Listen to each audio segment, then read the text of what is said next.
Today's episode is brought to you by Positively Productive Systems, whose mission is to be the antidote to your stress and to provide compassionate productivity resources and coaching that help you heal and achieve. Be sure to check out both free and paid resources at positivelyproductive.com/resources. Neurodiverse minds can approach tasks from unconventional angles, leading to innovative solutions and breakthrough ideas. Some of the skills linked to neurodiversity include attention to detail, big picture thinking, ability to learn quickly, problem solving, creativity, generating ideas, and visualization. And that list also completely describes my multi-passionate clients, again, making me see such a strong correlation between the two.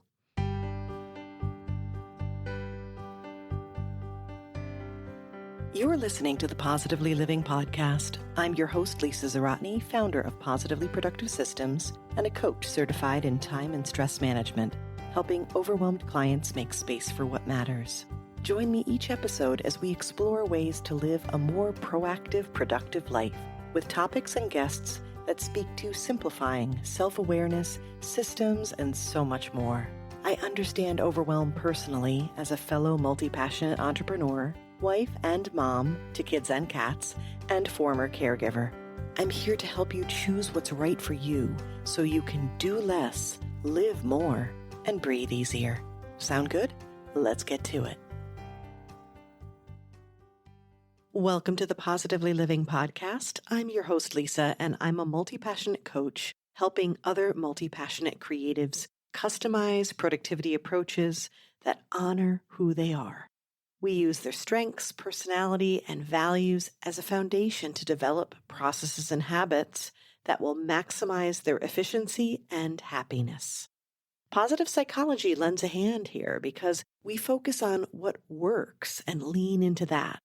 For too long, productivity has been an outside-in approach of taking platforms and techniques and trying them on in the hopes it will work.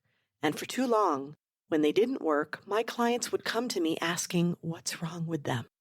Any craftsperson knows the right tools for the job are essential. The same goes for being productive and organized. But it seems like the tools have been limited to those who work a certain way or have a singularly focused life. And for those who are different, yes, I used air quotes, from that norm, it's been so frustrating. And I'm out to change that. One of the best things about what I do is celebrating the uniqueness of my clients as we design their systems and schedules, but more importantly, as we design lives they love. Today we're talking about neurodiversity because it's a topic that comes up a lot, and I want to make sure we're understanding it and viewing it correctly. And I'm personally seeing so much connection to my clients. It's an unofficial correlation where my multi-passionate clients also appear to be frequently neurodiverse. I suspect part of it is clients come to me for productivity advice because I provide a person-first approach. After trying and struggling with the standard approaches, they're seeking out those who can help them find the right approach for them. And that is an honor to me, as well as my superpower. Speaking of superpowers, in many respects, today's episode is an ode to neurodiversity. There's a fantastic article in the Harvard Business Review, and I will include a link in the show notes so you can see the whole article. But I want to read an excerpt to you now as it describes the concepts of neurodiversity as well as why we need to embrace them. And I quote, "Neurodiversity is the idea that neurological differences like autism and ADHD are the result of normal, natural variation in the human genome." John Elder Robison, a scholar in residence and co-chair of the Neurodiversity Working Group at the College of William and Mary, writes in a blog on Psychology Today's website. Robison, who himself has Asperger's syndrome, adds, "Indeed, many individuals who embrace the concept of neurodiversity believe that people with differences do not need to be cured. They need help and accommodation instead." We couldn't agree more. Everyone is, to some extent, differently abled, an expression favored by many neurodiverse people. Because we're all born different and raised differently.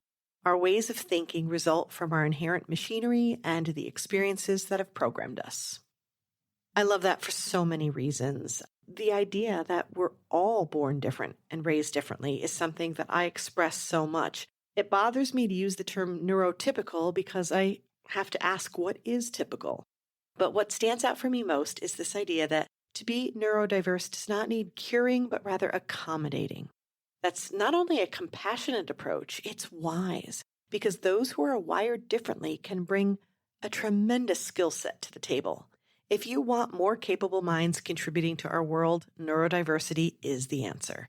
An estimated 15 to 20% of the world is neurodiverse, and a study posted in Harvard Business Review suggests that teams with neurodivergent professionals are 30% more productive than those without. So that's roughly a third more productive with those who are neurodiverse. And JP Morgan Chase has reported starting as low as 50% and going much higher. I've even seen it referenced to 90%, but I can't verify those stats. We're just looking at even like a range here that's quite impressive. So why is that? Let's consider the aspects of what we need to celebrate here. Neurodiverse minds can approach tasks from unconventional angles, leading to innovative solutions and breakthrough ideas. Some of the skills linked to neurodiversity include attention to detail, big picture thinking, ability to learn quickly, problem solving, creativity, generating ideas, and visualization. And that list also completely describes my multi-passionate clients, again, making me see such a strong correlation between the two. One of the remarkable aspects of neurodiversity that I've witnessed, specifically in ADHD, is the ability to hyperfocus. Hyperfocus can include periods of intense concentration and focus where an individual becomes fully immersed in a task or topic of interest. It's a tremendous asset when harnessed effectively, allowing for high levels of productivity and the ability to accomplish tasks with exceptional precision, as well as speed. I see it as a natural tendency to access a flow state, which is where we are most productive. On a personal note, I often tell people I live in a sea of ADHD in my home. My husband, my children, my family surrounds me with ADHD, and I can tell you honestly, I didn't always see it as a wonderful thing. I've spent a lot of time organizing others and finding things, but I think that's a standard mom requirement, so I don't know if that counts. And I've done more than my fair share of reminding others. However, I've come to see some of the magic when these neurodiverse minds create. One of the first times I began to see the potential of a differently wired brain was when I read Peter Shankman's book, Faster Than Normal. In this book, Shankman explores how neurodivergent individuals possess inherent qualities that allow them to excel in various aspects of life. He highlights the concept of neurodiversity as a competitive advantage rather than a hindrance. He attributes his unusually high energy level and extreme productivity to his ADHD. This is because he's leveraging it instead of fighting it. He considers his ADHD a secret weapon, and I adore that reframe because, again, it's asking what does work? How do I work best? Now, I will grant you, just like any other tool or any other superpower, it can go in the wrong direction, so you do have to leverage it. You do have to harness it. But that's what he's doing, and he's showing us it's possible. By the way, that book is on my favorites page on the Positively Productive site, if you'd like to check it out. So how do we make the most of our neurodivergent minds? To start, you need to track where you are most comfortable, most focused, and ultimately most productive. What's the environment like? What are you doing? What do you love doing? All of these things together, where you work your best, where you do your best, will give you an indication of where you need to be focusing the most time and energy. Neurodiverse people often possess a strong drive for specific areas of interest. When they engage in activities that align with their passions and strengths, their motivation and productivity are through the roof. Does that sound familiar? Well, that's how we work together, and that's why some of the first things we do is assess your strengths, personality, and values. By embracing your unique interests, you become more productive and, most importantly, more fulfilled. It's my hope that the world is seeing neurodiversity more for the opportunity and less for the challenge. But as we make the shift, a supportive community is essential. So I can tell you right now, you have one here for sure. Finding others who work similarly to you and finding mentors and coaches who provide the right kind of support will help you embrace your unique strengths, honor your authentic self, and unleash your full potential. If you're ready for some personalized coaching support, perhaps I can help. I mentioned before that I help you assess your strengths, personality, and values. But that's just the beginning. When you coach with me, it all starts with a strategy session.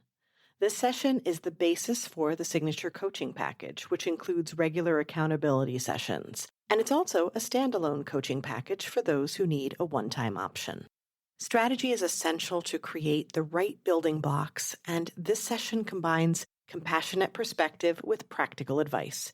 You gain the clarity you need to determine your best steps forward. The strategy session has been used by DIYers looking for expertise and guidance, and as an add-on session between accountability sessions when clients need to review more intensive items. We've set up new weekly templates, overhauled task management systems, and developed plans for new daily routines and habits. I've had an ongoing client use this session to dig deeper into their strengths and values and analyze how their life and work is reflecting those, kind of like a personal gaps analysis. I've done a strategy session with a client who wanted to finally write their first book, where we co-designed the necessary environment and the process for how and when they would write regularly. So that's processes, systems, habits, you name it.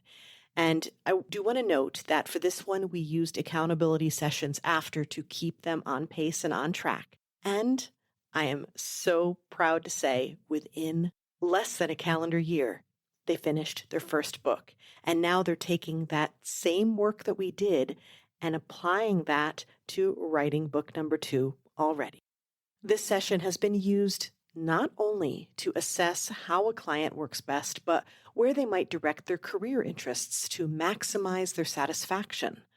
While I'm not a career coach per se, the work we do together creates a self-awareness that can apply to so many endeavors.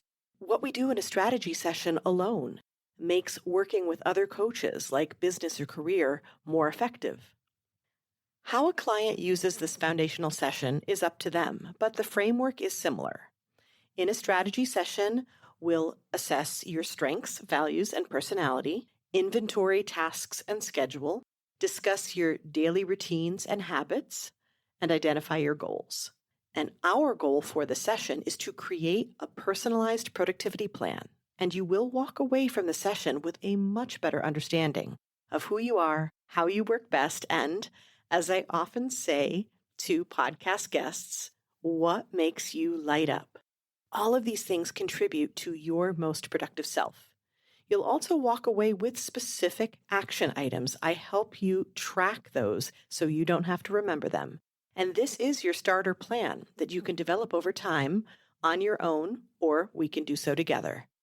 If this sounds like something that would work for you, you can book a strategy session directly by going to positivelyproductive.com/strategy.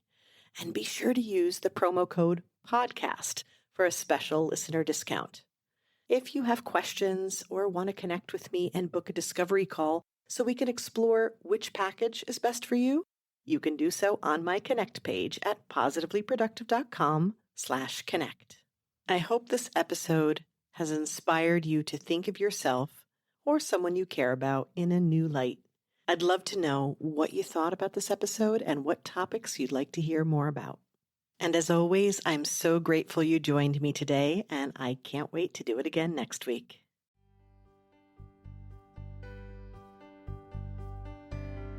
Thank you for joining me today. Your time is precious and limited, and I'm honored you chose to spend it with me. If you have feedback, questions, or want to schedule a chat, head to positivelyproductive.com/connect.